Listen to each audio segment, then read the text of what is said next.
Notnerd Podcast, Episode 207, Safely Landing the Segue.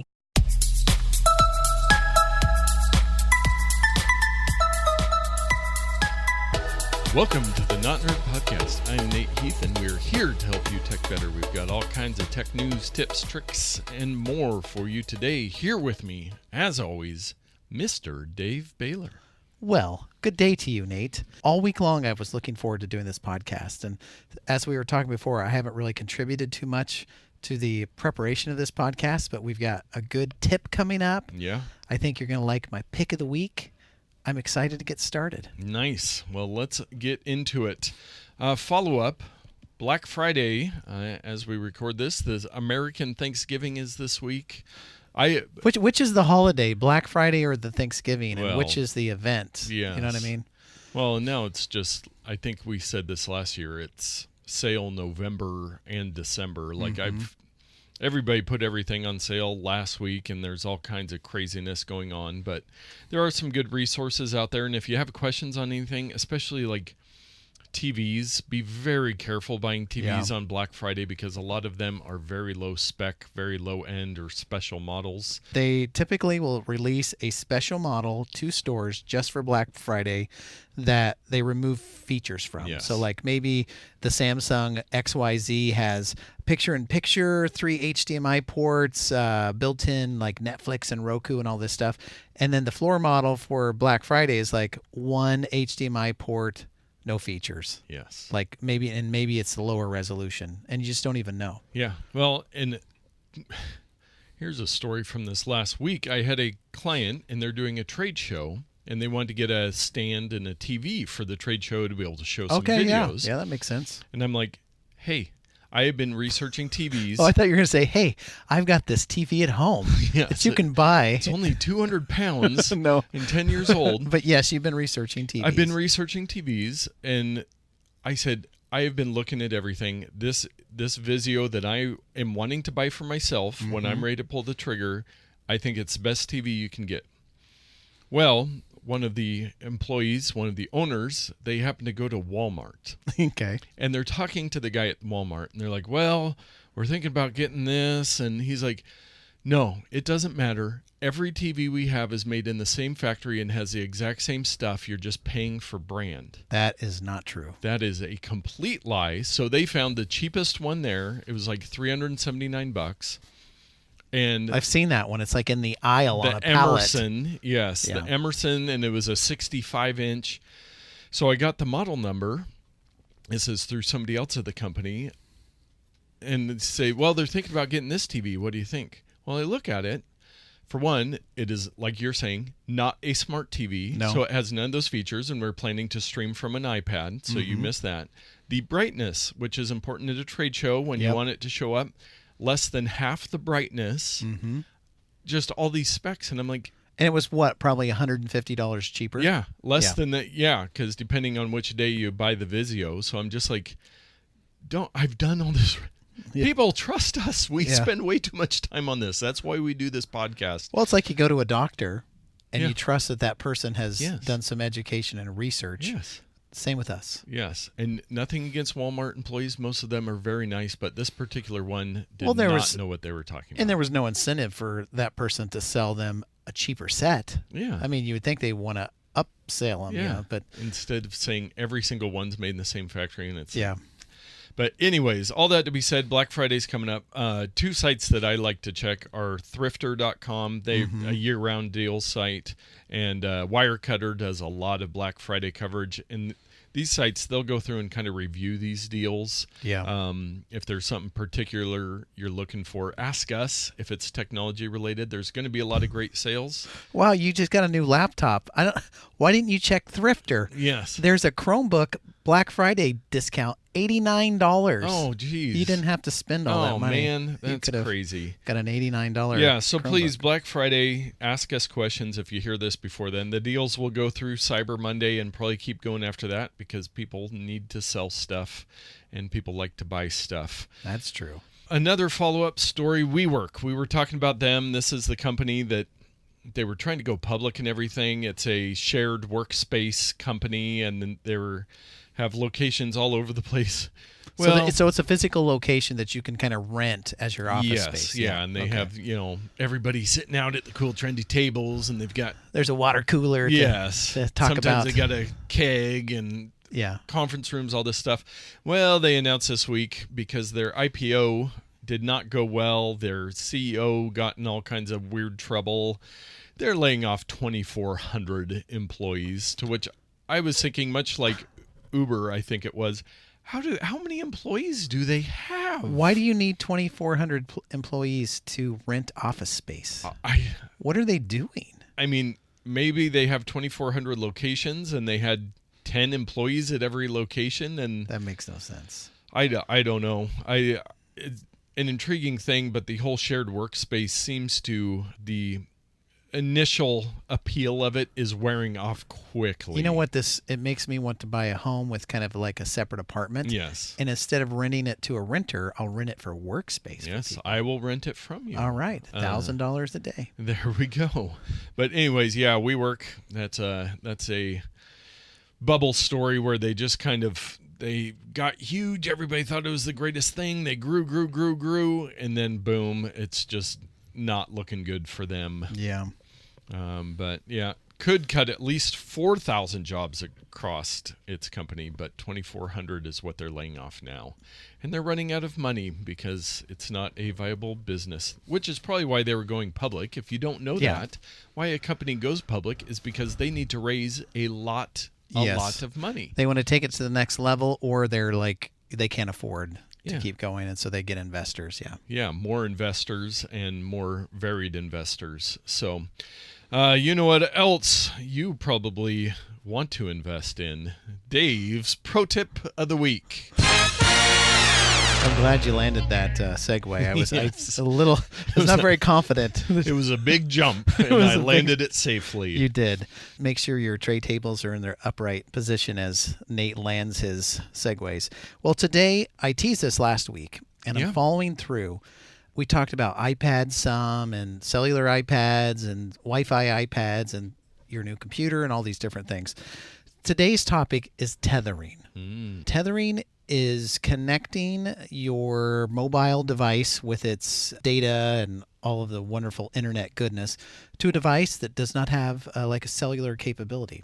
So when you're at work, you can connect your laptop to the network via cable or Wi-Fi. But what do you do when you take your laptop to, let's say, some local indie coffee shop that says, hey, we're anti-technology and we don't have free Wi-Fi? Well, you're kind of stuck because there's no way to access your info. You can't access SpongeBob on Netflix or whatever, right? So the savior coming to the rescue is your phone. Your phone is capable of acting like a Wi-Fi hotspot. And many of you may know this, but you may not know how to do it or the ins and outs of it. One thing to keep in mind is not all cellular carriers. There's some, I'll call them communistic type cellular carriers like AT&T, Yes. where they charge you a $30 premium to just unlock the functionality of tethering to your beloved device that you spent $1,000 for. Now, this may not be the case now, and they may have different plans, but when I was on AT&T, you couldn't tether without paying $30 just to unlock the feature. No extra data, no extra benefits, just, hey, here's the feature. T-Mobile, some of the other ones, I'm not exactly sure about Verizon. I think if you have an unlimited plan, you can tether on Verizon, or maybe there's a cap. But the idea is research your current phone cellular carrier and your plan to see if you have an unlimited data plan. If you do, and you have an iPhone, here's how you do it. You go to our old pal on the iPhone, the old settings app, and right in the upper section, there is a toggle labeled Personal Hotspot. You click that, and if you are logged into an iCloud account, like on your computer or your iPad or another, like an iPod Touch or something like that, some other Apple device, you will oftentimes see your phone as an option from those devices. But you first need to go to your phone and turn the feature on. And there's a setting that says allow others to join. You can turn that on and off. You can set the Wi-Fi password, and mine is, just teasing, I'm not going to tell people what that is. And then with family sharing, as part of the iCloud environment, my children, my wife, when they go to let's say they're on their iPad, or even when we're traveling, my kids don't have unlimited data and they run out like on the second day. They go through it so fast. When we're traveling, they will go to their Wi-Fi settings and my phone will show up as an option to them because we have family sharing turned on. Nice. And they can connect to my phone and tether the data to their cell phone. Same if you had a laptop. So your laptop here in the office, if I turn on allow others to join, and you go to Wi-Fi settings and look at the options, David's iPhone XR should show up in that list. It does. It does show up. I can see it now. Because I have allow others to join. Yeah. Now, if I turn that off, I can still join. My family can still join, but nobody outside of my family group can join. That's what the toggle is. You can also connect via USB. So if I had a lightning connector cable plugged into a laptop, my phone would show up as a Wi-Fi option in that case. You can even connect via Bluetooth. If you go into the Bluetooth settings, you can connect to other devices for tethering. Yeah. Probably the most reliable way is to just use the Wi-Fi setting, although the wired connection is going to be very reliable, but not very convenient. Yeah. I encourage you all, if you have unlimited data and you want to take your iPad somewhere, you're like, I always go to the coffee shop down the street with my phone because they don't have Wi-Fi, so I don't take my iPad. Well, maybe you should tether your iPad to your phone. This might also, as Christmas is coming up and people are thinking about buying iPads, do I get the cellular version or do I get the Wi-Fi only version? If you always carry your phone with you and you have unlimited data, there's probably no reason to buy the cellular version of an iPad. You just tether it right back to your phone. I will say that on my T-Mobile plan, I believe it's limited to 10 gigabytes a month, even though I have unlimited data. So there are some limits, so you do need to be careful. You don't download a bunch of files. Sure. Your mileage may vary. I am also on T-Mobile. I pay like a $15 a month premium to have extra unlimited. Well, it goes from like a limited data plan to unlimited, but my guess is that there are probably limitations for tethering as well. It's probably the exact same limitation. Yes. I only really use it for my iPad when I'm out and about, which is not very often. And it's rare that I'm not near Wi-Fi, even if I'm somewhere else. Because most, I'm smart enough to choose a coffee shop that has Wi-Fi. Well, obviously. I wouldn't go to one of those. But I have taken my kids downtown to do shopping and various things, and I will go to a coffee shop and just hang out. In some of those situations, they either don't have Wi-Fi or the Wi-Fi is down or it's really slow or I don't trust it.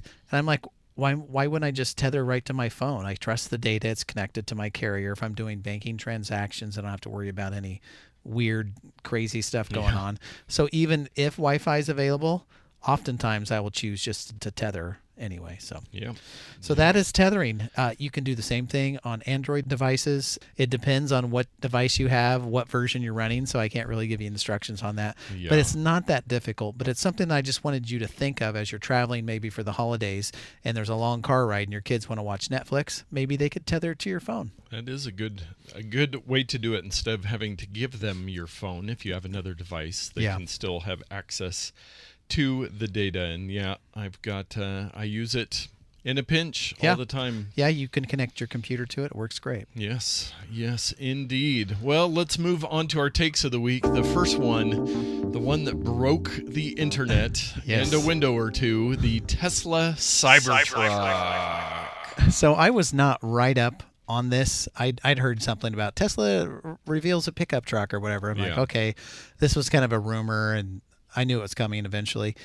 And then I waited a couple days and I decided to research this and see pictures and kind of read all the stuff. And I was like, holy cow, this thing, what is this thing? It's like a weird shapen Cybertruck, like from the future. Yes. And there's all these memes going already, and Elon broke a window of the thing, and I'm just like, what is going on? So what is your take on this whole deal? Well, and I was a little bit delayed. I started seeing a couple memes, and then I went and looked at it, and I watched a good chunk of the presentation. My first take, and I've said this before, I think it was when they introduced the solar panels or something, Tesla. Elon Musk has horrible stage presence. Oh, he's the worst. He is just like clueless. You can tell he's like leaning forward to read the teleprompter and like and they had this weird like lights going everywhere, and it was this cool futuristic stage, and there's people in like long trench coats and look like something out of a sci-fi movie. Yeah. And they unveiled this truck, and it looks like a triangle. It's unlike any other truck we've ever seen. There's a style of graphics called low poly, which Yes. is low polygon count for like video games and videos and stuff that you might watch.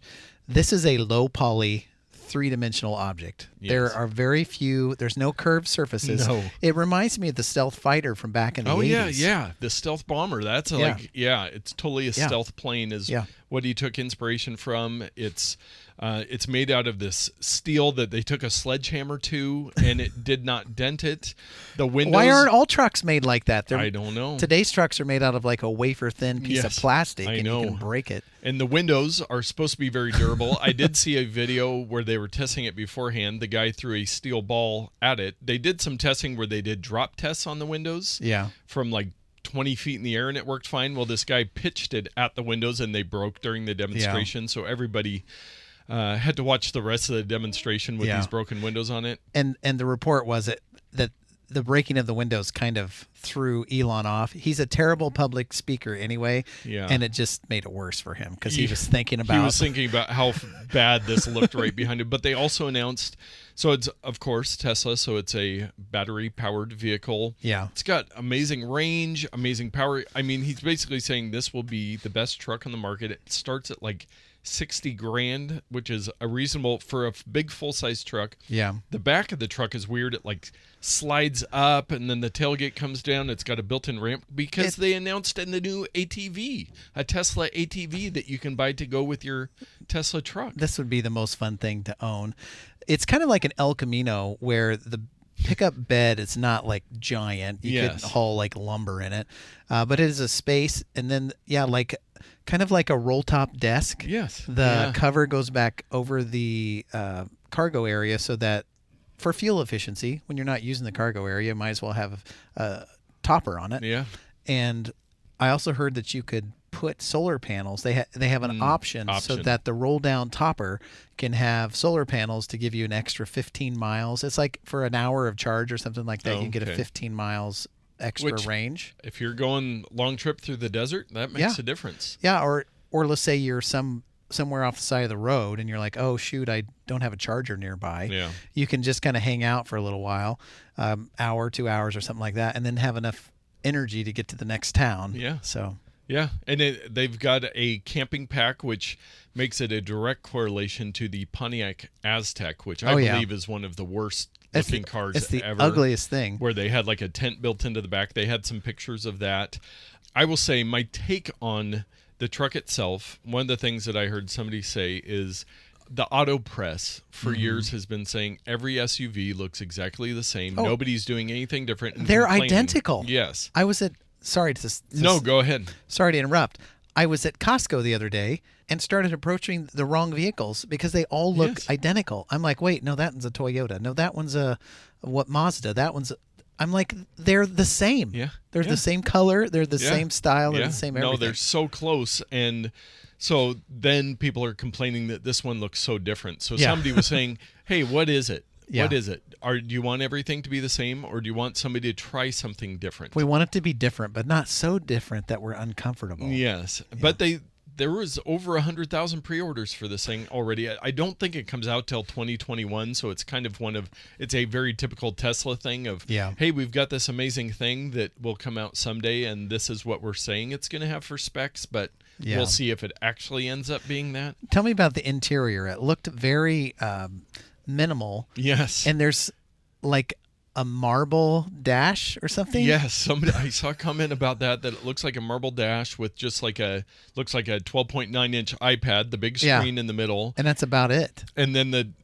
somebody said that it doesn't have a brake pedal, which I don't know how that works. Well, there's a lot of hydrostatic type vehicles where when you let off the gas, it does the braking. So. Yes, and the steering wheel is more of like a arcade race where it's just like the half. Oh, yeah. Yeah. I did see somebody that got to take Marquez Brownlee. He got to go on a ride. They were giving rides all night in the thing, and it really does look impressive. If they can come out with this at $60,000, wow. Toyota, Ford, Chevy, That's all those only guys triple should what I be- paid for my vehicle. Yes. But these trucks, I mean, that's what you pay for these full-size trucks, and Yeah. if it lives up to what they're saying, the funny thing is Ford released a Mustang SUV this week, and it just completely got ignored because everybody's focused on the Poor Ford, bad timing. the Cybertruck. But yeah, it'll be interesting to see when it comes out. Tesla, he's doing things, and they're trying to move this stuff forward. And the features on this, I was almost like, man, in 2 years, maybe I should be making more money, and I'll need a new car. The CR-V is not going to last that long. Maybe I should pre-order one of these things. Yeah. And then I was like, I do not need a truck for anything in my life. Well, the pre-order is just to put your place in line. Yes. I believe it's refundable. Yeah, so. yeah. But I do not need one of these, no matter. Maybe if they come out with a smaller version. Maybe. Oh, anyways, on to our second take of the week, an hour later. Yeah. That was a fun one. Apple has launched, people were wondering, new battery cases for the iPhones 11. So this is the battery case. I don't know if it was last year or the year before that they first kind of released these ones. It's got a little hump on the back of it. So it gives you an extra, I think it's like 4 hours of battery life per day. Yeah. And they've got a new feature, a dedicated camera button on the case. Yes. So that if you're holding it up and you press this button on the case, it'll automatically open the camera app, which I thought is a cool little feature. That's a great feature. I wish that Apple would just make a regular case kind of with this built in, but I suppose it has to plug in through the Lightning connector in order to do the Well, and I don't know magic. if it does. I think it's all wireless charging, so I don't know how the button works. I thought that their battery cases... Oh, it is wireless? I think so. Interesting. I think it is. So if you are somebody that has a iPhone 11 and for some reason you are on the go so much that you are running out of battery and don't have somewhere to plug it in, this would be a great option for you. I just don't know when in my life I would need this. Maybe if I was going to, Disneyland or something. Probably once a year you would use this. Yes. So at the, whatever it is, $120 price tag, it's probably not going to be something that's in my arsenal. Some of the podcasts I listen to, they're like, oh yeah, I already ordered mine. And I'm like, you literally are paid to sit at a desk all day. Yeah, where are you going to be? Where are you going that you can't have your phone plugged in? I don't get that part of it. $129 is what they go for. The battery life on the new iPhone 11 and iPhone 11 Pro have increased, and so the case to buy one of these cases, yes, that's a lot of cases, has gone down. But I suppose there are still people who maybe they work in the field all day long and they just don't want to deal with charging this would be great for. But for me, I kind of agree it's not really something I would use. Yeah. Another thing that we will probably not be using, Apple launched Apple Music for businesses. Apple obviously has their music service, but if you own a retail business and you would like to play music in there, there is special licensing for that. Of course. Of course there is. So this is like where Muzak came from, Elevator Music, all these different services that people, and I think a lot of people probably don't follow the rules. Yeah. But a lot of people probably also don't know that, like at a bar, when they have all those TVs, they pay a different rate for that cable stuff because they are basically using it to make money. Yeah. So, of course, Comcast is going to come after them for that. Yeah. I mean, I see the argument. I still think it's a pain, but right. If it's a draw to bring people into your establishment so that you can make lots of money, it'd be nice if the content creators would get a piece of that. Too. Yes. So they've released this service and they're curating some playlists so that it would kind of be much like any business you go into. It would be a playlist that would be applicable to your company so you could automate some of that stuff. But if you have a retail business and you would like to use Apple Music, you can check that out. Well, sadly, I believe we have some Canadian listeners. I am not sad that we have Canadian listeners. No, and actually I think looking at the analytics, we've actually doubled the amount of Canadian listeners recently. So the comma in there, sadly, we do not have this app in the U.S., but it is available to our Canadian listeners. I see. Yes. Facebook has been testing an app called Whale, which is a meme making app. So this is an app where it will make it very easy to create very memeable, use, whatever the hottest memes are and be able to put text over them and, cats with lasers coming out of their eyes and all these things, because a lot of people will post memes on Facebook, and instead of just copying somebody else's, they can make their own. Make their own with this Whale app, and it's one more way that Facebook can dominate the world. Why is it named Whale, like the giant... not fish, but mammal? Yes, mammal. That is a great question. I do not know why, because nobody else had thought to use Whale as the name of their app. They're like, scour the internets. What domain name is not taken yet? Yeah, so, and Facebook tries out a lot of different apps. They have Facebook's new product experimentation team, the NPE. They've done a lot of apps like Moments, Notify, LifeStage, Poke, Slingshot, TBH, Moves, Hello. So we'll see if we actually see this, if it catches on. Yeah, or experimentation for short. Yes. Yeah. But if we have any Canadian listeners that have tried this out, please let us know how it is. Yeah. And if it's something that we should hopefully look forward to. Our last take of the week, this is kind of an interesting one. There was a lot of talk online about it. South Dakota. Now, when you think technology, you don't usually think South Dakota. I think of the monument that's there to celebrate our great presidents of the past. Yes, and not much else in South Dakota. There's some cows. There's some oil in South Dakota. Well, apparently, sadly, meth is very prevalent in South Dakota. I was not aware of that. Yes, and meth is prevalent everywhere, and it is a huge problem. But they came up with a new campaign to fight meth, and the tagline that got so much attention, like the Cybertruck, was their slogan is "Meth, we're on it." Which, at first look, you're like, do you not realize that means they totally realize this? Nobody would have heard of any campaign in South Dakota. Have you ever heard of any campaign or anything from South Dakota? Never. And this one, everybody's hearing about it. They are very aware. If you look at their website, it's a beautiful website. What is it? Beautiful typeface, great artwork. Is this a double entendre? Yes. Where it has a double meaning? Meth, we're on it. Like, we're on top of it. We're going to fix this problem. Or, hey, we're meth users. Sadly, South Dakota is on meth. And so it's kind of an interesting... I would advise you just go the website onmeth.com. Apparently that was available. I guess so. But you can go see it. And hey, if you are struggling with substance abuse, you can look at their resources, or please reach out to someone else. You can actually text on meth and to a certain number, 898-211. I hate to see substance abuse affect lives, so that was my double entendre for bringing it up, was the interesting ad campaign, as well as reminding people there is help out there for you. There is lots of help. You just got to go seek it. It's there. Yes. So our security and privacy stories of the week, we've got a couple. The first one, another in the long chain of reasons why we do not recommend Android. There was a bug found in the Android camera app that lets other apps, record video or photos without permission. Man, this is just... The liability of having an Android device in your pocket is huge. It is huge. Huge. Yes. And so a security research company, Checkmarks, they found it.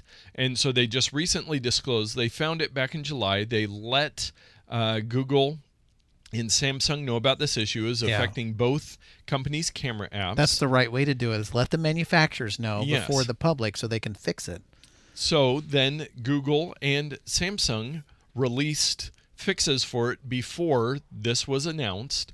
But the problem with Android is they say that they're working to update it through the Google Play Store, but nobody knows how many millions of devices were affected. Nobody knows if any of these devices are going to get updates, because that is a huge problem with Android. If you don't know about it and you have updates turned off, you may never realize that it needs to be updated. So it literally will let any any app that you have installed, there's a storage permission, which you check to say, hey, yeah, this app needs to store something on my phone. Well, they found a workaround where that if you had checked that they could also use the camera and video. So they had a mock-up app where they literally, you install an app on your phone and they could start taking pictures and video anytime. So if you're worried about covering the stupid webcam and that big myth on your laptop, and you have an Android phone, throw them both out the window because you are done for. So my conspiracy theory on this is that Facebook has probably been exploiting this from day one, and you say, no, I don't want Facebook to have my camera and microphone. Well, they've got it anyway. Yeah. If that application is on your phone, you can guarantee that they're tracking you, listening, and watching you. This is proof, to me at least, that if this vulnerability exists, Facebook's going to exploit it. So there's my Facebook hate of the week. Maybe that should be a new segment. Yeah, so apparently it's been fixed. So here, I guess this is the moral of the story. If you have an Android phone, please try to keep it as updated as possible. As difficult as that is with how convoluted it is, go check for updates, make sure it's updated. And at least buy a new Android phone every couple years. Yes. Don't keep them around. No, they do not have the staying power that iOS does. And that's not partiality. That's just facts, people. Yeah. And speaking of bringing the facts, we were talking earlier about T-Mobile, and we both sing its praises. Well, they had a breach of customer info. And it was prepaid users. They say it was only about 1 million. Well, only about 1 million. Only That's a million people. Small potatoes these days for a breach. It didn't have any like credit card info or any of that. It was basically your name, billing address, phone number, and account number, which could be used for phishing and stuff. That's where this stuff really becomes dangerous. And also for identity theft. Yeah. Yes. So that's less than 1.5% of customers were affected. It's still bad. Says T-Mobile. They don't even name the guy that said it. But so if you have an Android, you can bet that your information's being taken from you without your consent. And if you have signed up for any cellular service, any bank, any store, your data has been breached a dozen times. Yes. So it's becoming harder and harder to remain anonymous out there with all this data breach that's going on. Yes. And if you are affected, I'm sure they'll probably send out a password reset just to kind of help with that, just in case. But might be a good reminder, your T-Mobile account, if you're a prepaid customer, so somebody that pays ahead of time through one of their plans there. But anyways, the next one, Dave, I've been wanting to bring this one up, and I've waited, but I think it's kind of hit critical mass in the last couple weeks. I have seen stories on every news station, every Facebook post, everywhere on the term juicejacking. Now, not a single one of these articles has accurately represented the problem. So please explain what juicejacking is. Yes. So juicejacking is the idea that if you plug your device into charge, that there could be something malicious with the cable where it's plugging into or something where they can then get information from you. So let's say you're at an airport and there's a kiosk station there. It says, charge your phone here for free. And you're like, man, my flight's in an hour and I have 0 bars. And I have 0 battery. So you take your Lightning to USB connector cable over to this port, you plug it in, and you charge your phone. So the idea is there could be malware injected onto your phone through this USB port, because USB not only carries power, it also carries data. Yes. So that's like the fear. Yes. So the problem with how these stories are being presented is on Fox 12 News, the local news, they did an investigative report. Oh, and they showed these stock videos of people plugging in their phones at airports. Well, if you read the details, they're actually talking about if you were to plug your computer into one of these ports, which why would you? You wouldn't. You can't power your computer. You can't do that. So they took your worst fear of malware getting installed, which would be on your computer, is how that would work. And they combine that with something that everybody does, is plug your phone in somewhere to charge it. Because your phone's a computer, they're thinking. Yes, so they just meld these two stories. Here is where Apple and Google have put things in place to avoid this on your phone. If you have a iOS device within the last several years, if it's been updated within the last several years, if you plug it into one of these kiosks, if it is trying to take data off of your phone, it will say, do you trust this computer? Yeah, a warning will pop up. A warning will pop up. You have to enter information. You have to okay it. Android, also for the last several versions, when you plug in a cable to charge, by default, it will only allow power to come through. Yeah. It will not allow data to come through. You have to specifically go into settings and allow data transfer. So on both fronts, it seems like you would be safe from malware unless you enabled those features manually. Yes, unless you were like, hey, I plugged into this random wall and it wants to connect to my data. Let me do this. Yeah. So if you're really paranoid, which we know some of our listeners are, just don't plug anything into any public USB port. If you've got your power brick and plug that into the wall, that's not going to happen. Now, if you have a computer, we talked about a cable a while ago where there is a cable that has some stuff in it. Specially designed cable that a guy made with a chip in it that could do some of this stuff. But the cables were like expensive, like $100. And you would have to... There's a lot of steps in place. Yeah, you'd have to accept the cable from somebody you didn't know to charge your device that was specific to what you're using. It's possible, but not very practical. Yes. And so I just had to bring it up because I'm calling it not news. It's been the latest story that everybody's covering because it gets you to click because you're like, I've done that before. It's Am I clickbait. in trouble? Yeah. And it is clickbait because this has long been solved unless you're plugging your computer into random cables somewhere. Computers have a lot less security than our phones do. Yeah. And so that's where you could run into an issue, but that's...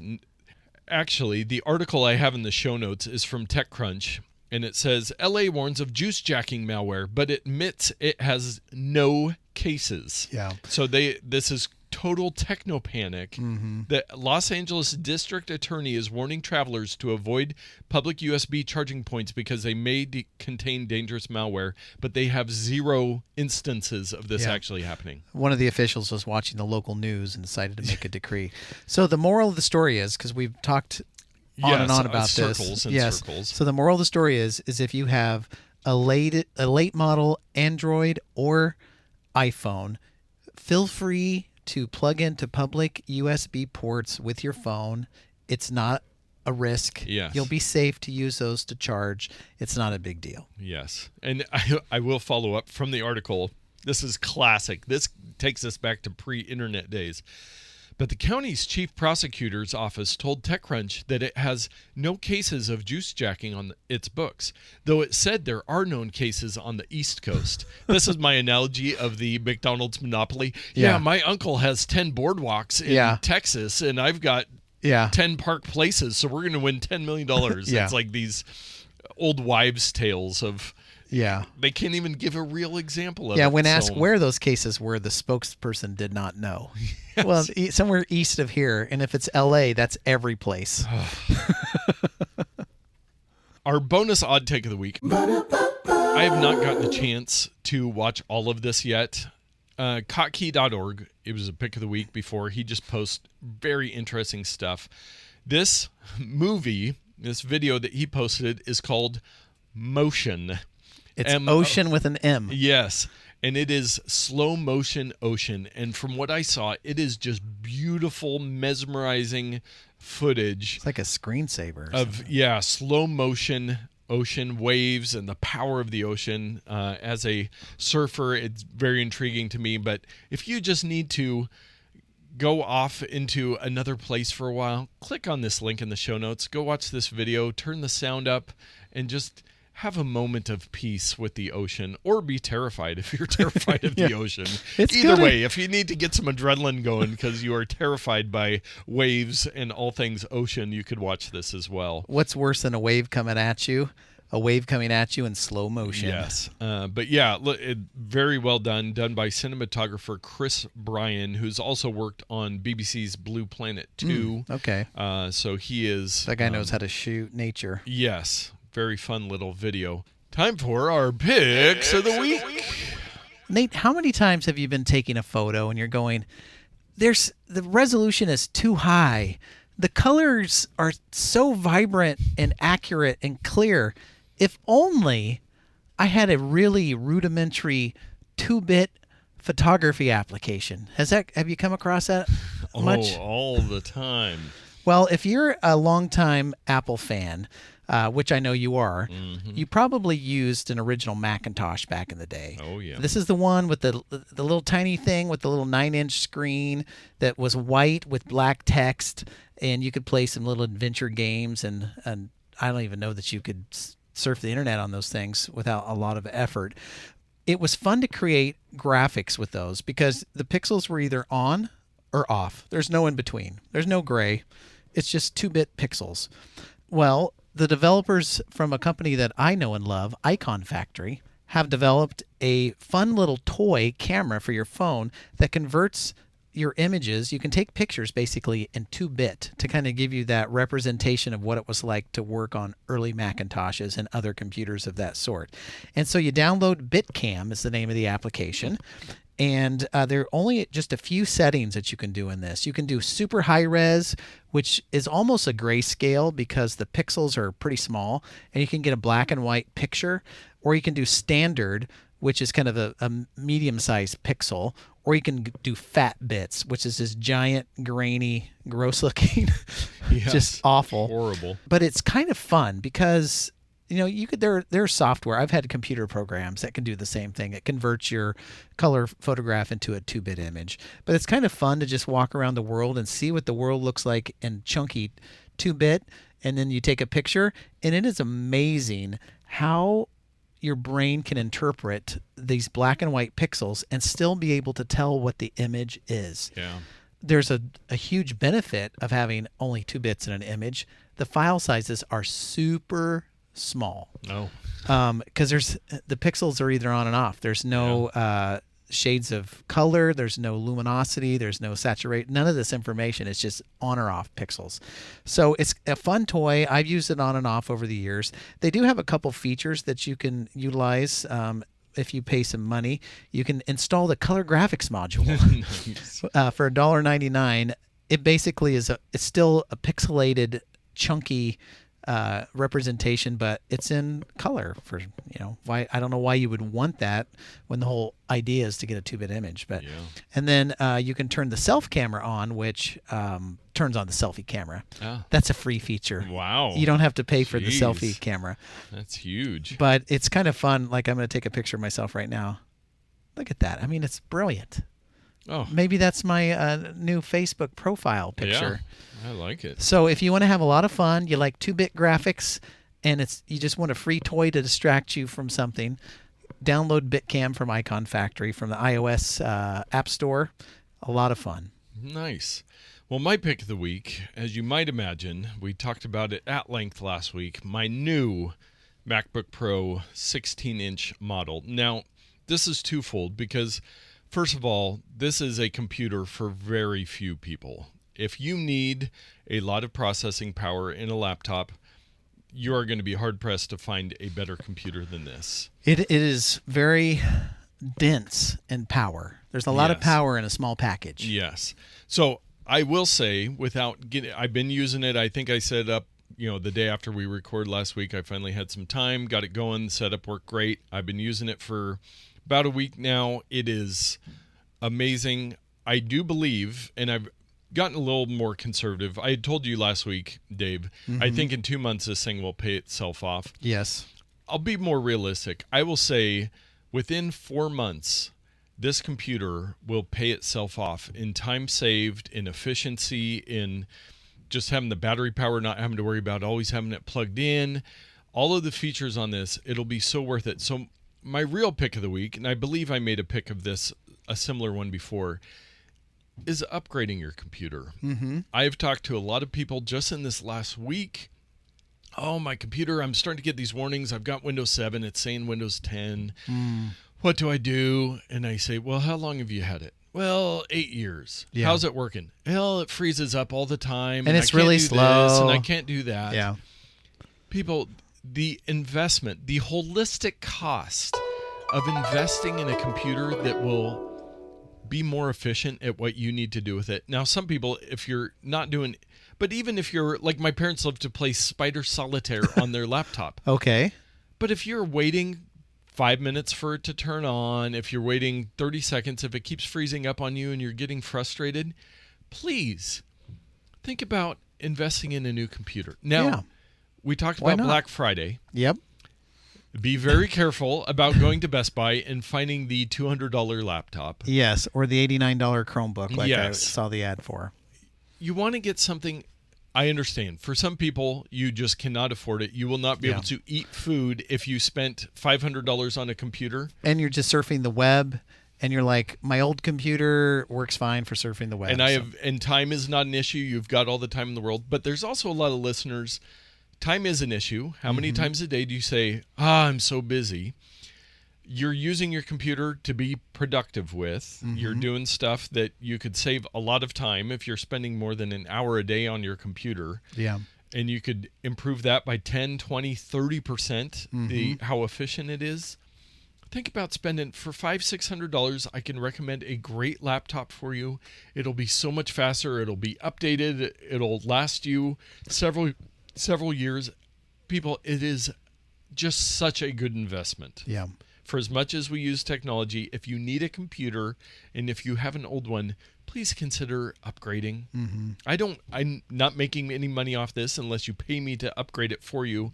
But I just really strongly believe that the amount of time wasted, throughout a company, let's say, of having slow computers, just think, Dave, how much money that is costing companies where they don't see the value in upgrading their computers, but they're wasting hours and hours a week. If you have 50 employees and everyone has an extra 10 minutes a day waiting on their computers, that adds up really quick. Yes. And I've actually done some math on that for some of my clients. I should put a link to the PDF I created with some basic math on just over a year. Yeah. I mean, really how much money that would save you. Thousands and thousands of dollars. And don't forget about support. There are some computers here and some users that I'm constantly going back to the same issue over and over again. Now, some of it may be user error or the inability to understand exactly what's going on with their computer. But a lot of it has to do with aged hardware and software it's just not working correctly. So my time is valuable, and just spending a little bit of money to upgrade those machines could cut me out of the picture, and I could work on more important tasks than figuring out how to plug in Google Drive or whatever. Yes, yeah. So that's my twofold pick. This laptop is amazing, and I'm so glad Apple announced it when they did before I bought something else, and I wish they would have announced it a couple months earlier. It would have saved me a lot of time over the last couple months, but hey, I've got it now, and moving forward, I have got the right tool for what I need. Yeah, yep. You always want the right tool for the job. And speaking of the right tools, it's time for our Ramazon pick of the week. And Dave, I have a feeling this one was not you. I hope it was not you. This is the Talking Pooch Dog Paw Cleaner Portable Paw Cleaning Cup with silicone brush and gentle bristles. Comes with color matching towel. Cleans dirty, muddy pet paws. Maybe it was me, and it's a gift for you for Rex. Yes, Rex does not go outside if there is mud anywhere near. This was not me. Wow, that's quite a title. So it's some type of dog grooming kit. Yes. So, and it says the Talking Pooch Dog Paw Cleaner. I did not find anywhere that this thing does any talking. That's just the brand. The brand, Talking Pooch. That's a terrible brand name. Yes. I just got to say, but please go on. I will. So what this is, it is a little cup, and you fill it with water. And now if you have a dog, you're out on walks, they get muddy. You want to clean their paws easily. Okay. And this looks to be a great resource for this. Dave, I'll show you there's a picture. Okay. Oh, so it holds the water. It's not anything like I thought it would look like. So it It's a regular cup. It looks with like a coffee tumbler Yes. with little cilia at the top. Yes, little silicone brush bristles around the outer top so that you could kind of brush their feet at the same time of dunking them in. Now, a lot of dogs, it seems like it would be quite the battle to use this device. Yeah. But hey, if it can clean your dog's paws and avoid tracking it into the house, and it looks like it'd be designed for on the go to be able to do this easily. Dave, what would you pay for this lovely little device? Man, pet devices are hard for me because I am not a pet type person. No. We have a cat and it cleans its own paws. Let's see. I'm going to say that thing's $11.99. Well, you can get a deal. It is $8.99. Amazon Prime. Wow. So I'd love to hear from you if that was you. It doubles as if you're thirsty, just a regular drinking cup. This is true. Ugh. I did hear from our That's What She Said button purchaser last week. It was Jared, and he said it is a hit around the office. It was worth every penny. Right before he gets hit with a sexual harassment lawsuit I for suppose. having a That's What She Said button. But yeah, no, so that was Jared. We love it when you guys shop through our Amazon links. We get a little kickback, a little affiliate fee, and it's fun to look at those anonymous reports and see what you guys are buying. It is fun. With that, we have talked an awful lot at you today. We're going to go ahead and wrap up this episode. Now get out there and tech better.